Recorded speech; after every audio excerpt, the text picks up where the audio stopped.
ഇന്ന് നമ്മൾ നോക്കാൻ പോകുന്നത് ഇൻ്റർനാഷണൽ സ്പേസ് സ്റ്റേഷൻ പോലെയുള്ള അമേച്ചർ റേഡിയോ ഉപഗ്രഹങ്ങൾ വഴിയുള്ള അമേച്ചർ റേഡിയോ കമ്മ്യൂണിക്കേഷൻ എങ്ങനെ ചെയ്യുന്നതെന്നാണ്. അതിന് നമുക്കൊരു ആൻറ്റന വേണം. ഡയറക്ഷണൽ ആൻറ്റന യാഗി ആൻറ്റനയൊക്കെ ആണെങ്കിൽ ഏറ്റവും നല്ലത്. ഞാൻ ഉപയോഗിക്കുന്നത് മോക്സോൺ യാഗിയാണ്. അതാണ് ഇവിടെ വീഡിയോ ക്ലിപ്പിൽ കാണുന്നത്. അതിന് 5 UHF ultra high frequency elements ഉണ്ട്. പിന്നെ VHFന് ഒരു മോക്സോൺ എലമെൻ്റ് ഉണ്ട്. മോക്സോൺ എന്ന് പറഞ്ഞ ഒരു റെക്റ്റാങ്കിളാണ്, 2 C പോലെ ഇരിക്കും. ഒന്ന് അതിൻ്റെ ഡ്രിവൺ എലമെൻറ്റും മറ്റ് റിഫ്ലക്ടറും, പിന്നുള്ളത് റിഫ്ലക്ടർ. ഈ ഡ്രിവൺ എലമെൻറ്റിന് മാത്രമേ കേബിളായിട്ട് കണക്ഷൻ ഉള്ളൂ. ബാക്കി ഒരു എലമെൻറ്റിനും കേബിളായിട്ട് കണക്ഷൻ ഇല്ല. ഡുവൽ ബാൻഡ് ആൻറ്റന ആണെങ്കിലും സിംഗിൾ ഫീഡ് ലൈനേ ഉള്ളൂ. പിന്നെ ഞാൻ ഉപയോഗിക്കുന്ന റേഡിയോ IC2730A ഐക്കോമിൻ്റെ ആണ്. അപ്പോൾ ഇവിടെ കാണിച്ചിരിക്കുന്ന ഫ്രീക്വൻസി ഇൻ്റർനാഷണൽ സ്പേസ് സ്റ്റേഷനിലെ വോയിസ് ട്രാൻസ്പോണ്ടറിൻ്റെ നോമിനൽ ഫ്രീക്വൻസിയാണ്. മെയിൻ എന്ന് എഴുതി കാണുന്നത് നമ്മൾ അങ്ങോട്ട് ട്രാൻസ്മിറ്റ് ചെയ്യുന്ന അപ്ലിങ്കാണത്, 145.990 MHz. അടുത്ത് കാണുന്ന റിസീവ് RX ബാൻഡാണ്, 437.800 MHz. അത് അൾട്രാ ഹൈ ഫ്രീക്വൻസിയാണ്. ഇതാണ് നോമിനൽ ഫ്രീക്വൻസി എങ്കിലും സാറ്റലൈറ്റ് നമ്മുടെ അടുത്തേക്ക് ഉദിച്ച് വരുമ്പോൾ ഫ്രീക്വൻസി ഇതിൻ്റെ മേലെയായിരിക്കും. തുടക്കത്തിൽ ഒരു 10 kHz മേലെയായിരിക്കും, 437.810 ആയിരിക്കും. പിന്നെ നേരെ മുകളിലെത്തുമ്പോൾ ഈ ഫ്രീക്വൻസി വരും. തിരിച്ച് സെറ്റ് ചെയ്യുന്ന സമയമാകുമ്പോഴേക്കും 10 kHz താഴെയായിരിക്കും. അതിനാണ് ഡോപ്ലർ ഷിഫ്റ്റ് എന്ന് പറയുന്നത്. എന്നുവെച്ചാൽ നമ്മളിപ്പോൾ ഒരു റെയിൽവേ സ്റ്റേഷനിൽ നിൽക്കുമ്പോൾ ഒരു തീവണ്ടി വരുന്ന കേൾക്കാമെന്ന് വിചാരിക്കുക.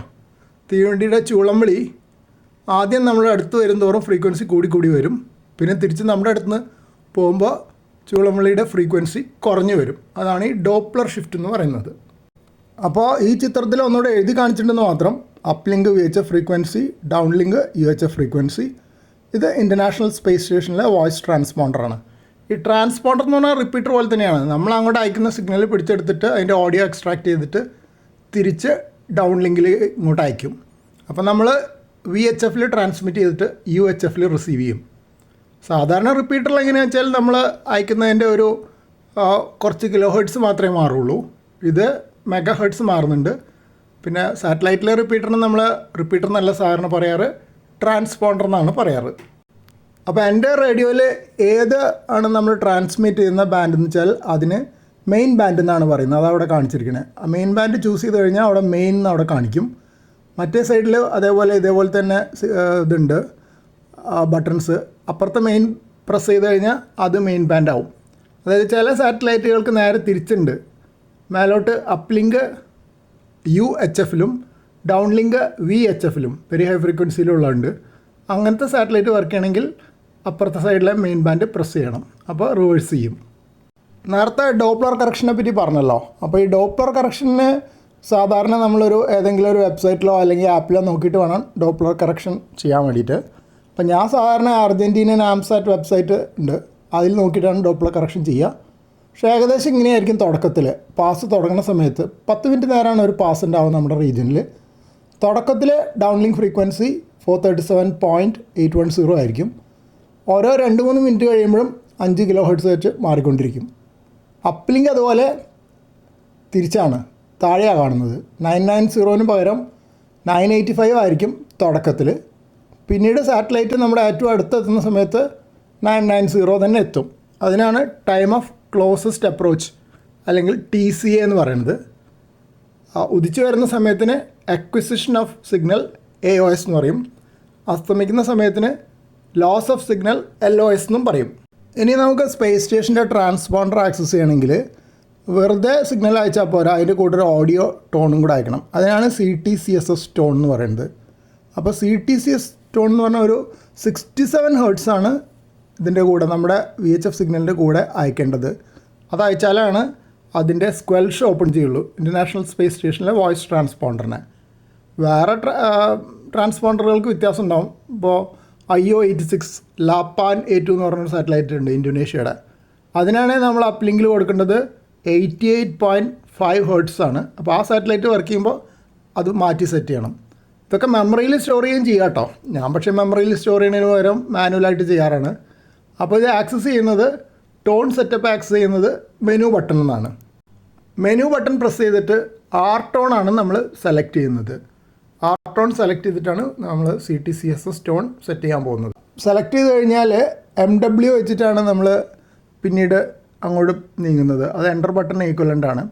അപ്പോൾ ടോൺ നമുക്ക് ചേഞ്ച് ചെയ്യണമെങ്കിൽ ഞാൻ സാധാരണ എല്ലാ സാറ്റലൈറ്റിനും ഡിഫോൾട്ട് 67 വയ്ക്കുക. മെജോറിറ്റി സാറ്റലൈറ്റ് 67 തന്നെയാണ്. പക്ഷേ ചിലത് വ്യത്യാസമുണ്ട്. അപ്പോൾ ഞാൻ എല്ലാറ്റിനും 67 വയ്ക്കും. ടോൺ ആവശ്യമില്ലാത്തതിനാണെങ്കിലും 67 വെച്ചുകൊണ്ട് കുഴപ്പമില്ല. ടവൽ സീരീസിനൊന്നും ടോൺ വേണ്ട. പക്ഷേ അതിന് 67 ടോൺ ഇരുന്നുകൊണ്ട് കുഴപ്പമില്ല. അതുകൊണ്ട് ഞാൻ അവിടെ സെറ്റ് ചെയ്ത് വെച്ചിരിക്കുകയാണ്. അപ്പോൾ MW വെച്ചിട്ടാണ് 67ലേക്ക് സെറ്റ് ചെയ്യുന്നത്. ടോൺ ചേഞ്ച് ചെയ്യണമെങ്കിൽ നമ്മുടെ ഡയൽ ബട്ടൺ ഉണ്ട്. ആ ഡയൽ ബട്ടൺ തിരിച്ചിട്ടാണ് ടോൺ ചേഞ്ച് ചെയ്യുക. അത് 67 വേറെ ഇപ്പോൾ 74.4 ഉള്ളതുണ്ടാവും. അങ്ങനെ പലതും ഉണ്ടാവും. അപ്പോൾ അത് നമ്മൾ തിരിച്ച് വലത്തോട്ട് എടുത്തോട്ട് തിരിച്ച് കഴിഞ്ഞാൽ നമുക്ക് മാറ്റി സെറ്റ് ചെയ്യാൻ പറ്റും. ടോൺ സെറ്റ് ചെയ്ത് കഴിഞ്ഞാൽ ആ മെയിൻ ബാൻഡിൽ ഫ്രീക്വൻസി കാണിക്കുന്നതിൻ്റെ മുകളിൽ T എന്ന് എഴുതി കാണിക്കും. അതാണ് ടോൺ സെറ്റ് ചെയ്തിട്ടുണ്ടെന്നുള്ളതിൻ്റെ ഒരു തെളിവ്. പിന്നെ മെനുവിൽ വേറെ ടോണും കാണും, C ടോൺ. അത് നമ്മൾ സെറ്റ് ചെയ്യേണ്ട ആവശ്യമില്ല. C ടോൺ സെറ്റ് ചെയ്യേണ്ട ആവശ്യം ഇല്ല സാധാരണ സാറ്റലൈറ്റുകൾ. അത് റിസപ്ഷൻ ഉള്ളതാണ്. അത് സെറ്റ് ചെയ്തിട്ടുണ്ടെങ്കിൽ അവിടെ TSQL എന്ന് കാണിക്കും. ടോൺ സ്ക്വൽഷ് എന്നാണ് അതിൻ്റെ അർത്ഥം. അപ്പോൾ റിസീവ് ചെയ്യുന്ന സിഗ്നൽ ആ ടോണായിട്ട് തിരിച്ചു വരുന്നുണ്ടെങ്കിൽ അത് സ്ക്വൽഷ് ഓപ്പൺ ചെയ്യുന്നതാണ് അതിൻ്റെ കണക്ക്. ഇതിലിപ്പോൾ നമുക്ക് പ്രധാനമായിട്ടും നമ്മൾ സ്ക്വൽഷ് എപ്പോഴും ഓപ്പൺ ചെയ്തിട്ടാണ് വയ്ക്കുക. നമ്മൾ സാറ്റലൈറ്റ് റിസീവ് ചെയ്യുമ്പോൾ സാറ്റലൈറ്റ് സിഗ്നൽ വീക്ക് ആയതുകൊണ്ട് സ്ക്വൽഷ് ഓപ്പൺ ചെയ്തില്ലെങ്കിലോ എന്ന് വിചാരിച്ച് സ്ക്വൽഷ് എപ്പോഴും ഓപ്പൺ ചെയ്തിട്ടാണ് വയ്ക്കുക. ഇവിടെ കാണിച്ചിരിക്കുന്ന വോളിയം ബട്ടണാണ്.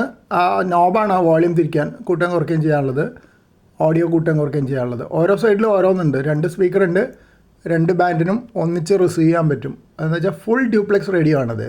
നമ്മൾ അപ്പ് ലിങ്കിൽ ട്രാൻസ്മിറ്റ് ചെയ്യുമ്പോൾ നമ്മുടെ ശബ്ദം തന്നെ ഡൗൺ ലിങ്കിൽ ഇങ്ങോട്ട് വരും. അപ്പോൾ ഹൗളിംഗ് ഒഴിവാക്കാൻ വേണ്ടി ഓഡിയോ കുറച്ച് പാകത്തിന് സെറ്റ് ചെയ്യണം. വല്ലാണ്ട് കൂട്ടി വെച്ച് കഴിഞ്ഞാൽ നമ്മൾ ട്രാൻസ്മിറ്റ് ചെയ്യുമ്പോൾ ഹൗളിംഗ് സൗണ്ട് വരും. ഈ ഉത്സവപ്പറമ്പിലൊക്കെ മയക്കുന്ന സൗണ്ട് പോയിട്ട് സ്പീക്കറിൽ വരാറില്ലേ, ആ കൂൽ സൗണ്ട് ഒഴിവാക്കാൻ ഒരു മിതമായിട്ടുള്ള വോളിയം സെറ്റ് ചെയ്യണം. പിന്നെ സാധാരണ നമ്മൾ VHF അപ്ലിങ്കുള്ള സാറ്റലൈറ്റ് വർക്ക് ചെയ്യുമ്പോൾ VHF വോളിയം 0 ആക്കി വയ്ക്കും. കാരണം നമുക്ക് ഇങ്ങോട്ടൊന്നും കേൾക്കാനില്ലല്ലോ VHF. അത് 0 ആക്കും. മറ്റേ സൈഡിൽ UHF വോളിയം വയ്ക്കുക. പിന്നെ അതിൻ്റെ തൊട്ട് മേലെയുള്ള ബട്ടണാണ് ഓൺ ഓഫ് സ്വിച്ചാണ്. On off switch long press ചെയ്താൽ ഓഫ് ആവും, അതുപോലെ ഓണും ആവും. പക്ഷേ ഷോർട്ട് പ്രസ് ചെയ്താൽ മ്യൂട്ട് ചെയ്യുന്നൊരു പരിപാടി ഉണ്ട്. അതാണ് മ്യൂട്ടിൻ്റെ അടയാളം കാണിച്ചിരിക്കുന്നത്. ഇത് UHF സൈഡിലെ വോളിയം നോബും സ്ക്വൽഷും കാണിച്ചിട്ടുണ്ട്. സ്ക്വൽഷ് നമ്മൾ ഫുള്ളായിട്ട് ഓപ്പൺ ചെയ്താൽ വയ്ക്കുക. അപ്പോൾ സ്ക്വൽഷ് ഓപ്പൺ ചെയ്യാതെ വെച്ച് കഴിഞ്ഞാൽ വീക്ക് സാറ്റലൈറ്റ് ഒന്നും ചിലപ്പോൾ കേൾക്കില്ല. അതുപോലെ ഇപ്പോൾ സ്പേസ് സ്റ്റേഷനൊക്കെ സ്ട്രോങ് സാറ്റലൈറ്റാണ്, 5 വാട്ട് പവറുണ്ട്. എന്നാൽ തന്നെ അത് ഇവിടെ അടുത്തെത്തുന്നതിൻ്റെ മുമ്പാണെങ്കിൽ കേൾക്കണമെങ്കിൽ സ്ക്വൽഷ് ഓപ്പൺ ചെയ്ത് വെക്കണം. അതുകൊണ്ടാണ് പൊതുവേ സാറ്റലൈറ്റ് വർക്ക് ചെയ്യുമ്പോൾ സ്ക്വൽഷ് ഓപ്പൺ ചെയ്തിട്ട് FM ആ ഒരു ഹിസ്സിങ് സൗണ്ട് ഉണ്ടല്ലോ അത് കേട്ടുകൊണ്ടിരിക്കും നമ്മൾ. ഫ്രീക്വൻസി പാസിൻ്റെ സമയത്ത് മാറ്റാൻ ഉപയോഗിക്കുന്ന ഡയൽ എന്ന് പറയുന്ന നോബാണ്. ഡയൽ ബട്ടൺ നോബ് എന്ന് എന്ത് വേണമെങ്കിൽ പറയാം.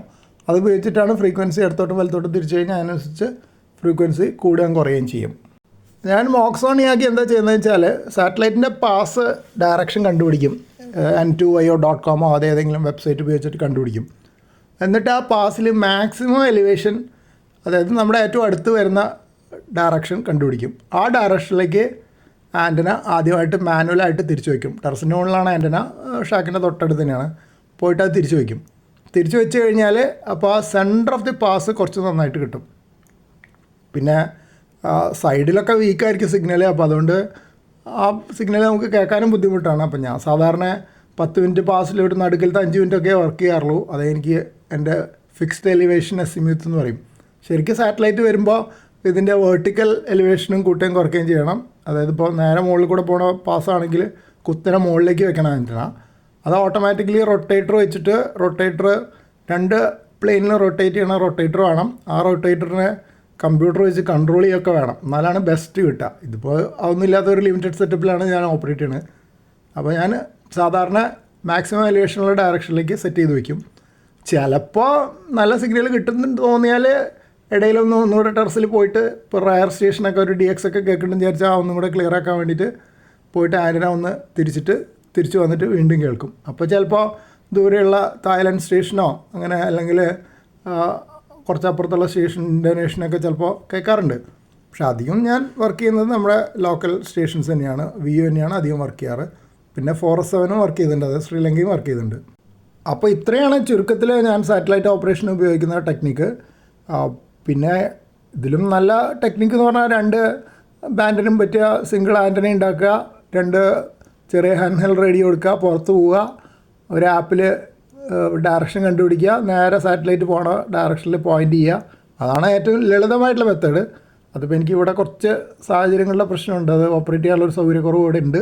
പിന്നെ എനിക്ക് ഹാൻഡ് ഹെൽഡ് റേഡിയോ ഇപ്പോൾ തൽക്കാലം ഇല്ല, അതുകൊണ്ട് ഞാൻ ആ മെത്തേഡ് ഉപയോഗിക്കാറില്ല. എൻ്റെ മെത്തേഡ് ഇതാണ്. പിന്നെ ഈ മോക്സോണിയാക്കി ഉണ്ടാക്കുന്നതിന് മുമ്പ് ഞാൻ എല്ലാവരുടെ കയ്യിലും മിക്ക ആൾക്കാരുടെ കയ്യിലും നമ്മുടെ നാട്ടിലുള്ള സിമ്പിൾ CP22E VHF ആൻ്റന ഉണ്ട്. അത് ഉപയോഗിച്ചിട്ട് ആദ്യം വർക്ക് ചെയ്തിരുന്നത്. അതായത് VHFൽ അപ്പ് ലിങ്ക് കൊടുക്കും, ഡൗൺ ലിങ്ക് അതേ ആൻ്റന വെച്ച് തന്നെ അതിൻ്റെ തേർഡ് ഹാർമോണിക്കായിട്ട് UHFൽ വളരെ തിരക്കടില്ലാതെ റിസീവ് ചെയ്യാൻ പറ്റും. അതുകൊണ്ട് നമുക്ക് ഒരു ആൻ്റന വെച്ചിട്ട് തന്നെ നടക്കാറുണ്ട്. വേറെ പലരും ഡുവൽ ബാൻഡ് വെർട്ടിക്കൽ ആൻ്റനാസ് ഉണ്ട്, പല നമ്പറുകളും ഉണ്ട് അതിന്. ആ നമ്പറിലുള്ള പലരും ഉപയോഗിക്കുന്നുണ്ട്. കുറേ പേര് അങ്ങനെ വിജയകരമായിട്ട് വെർട്ടിക്കൽ ആൻ്റന വെച്ചിട്ട് സാറ്റലൈറ്റ് വർക്ക് ചെയ്യുന്നവർ നമ്മുടെ നാട്ടിലുണ്ട്. IO86 വർക്ക് ചെയ്യുന്നുണ്ട്, സ്പേസ് സ്റ്റേഷനും വർക്ക് ചെയ്യുന്നുണ്ട്. ചിലരൊക്കെ വളരെ ഹയർ സാറ്റലൈറ്റ് വരെ വർക്ക് ചെയ്തിട്ടുണ്ട്. അതായത് നല്ല ഉയരത്തിൽ പോകുന്ന RS-44 ലീനിയർ സാറ്റലൈറ്റ് ഉണ്ട്, SSB CW ഒക്കെ, അതൊക്കെ ചിലർ വർക്ക് ചെയ്യുന്നുണ്ട്. അതിപ്പോൾ അവർക്ക് വേറെ സൗകര്യങ്ങളുണ്ട്, വലിയ അപ്പാർട്ട്മെൻറ്റിൻ്റെ മുകളിലായിരിക്കും ആൻ്റന. അപ്പോൾ അവർ യൂറോപ്പ് വരെയൊക്കെ വർക്ക് ചെയ്യുന്നുണ്ട്. ധാരാളം ഡിസ്റ്റൻസ് വർക്ക് ചെയ്ത DX വർക്ക് ചെയ്ത ആൾക്കാരൊക്കെ നമ്മുടെ നാട്ടിൽ ഇന്ത്യയിലുണ്ട്.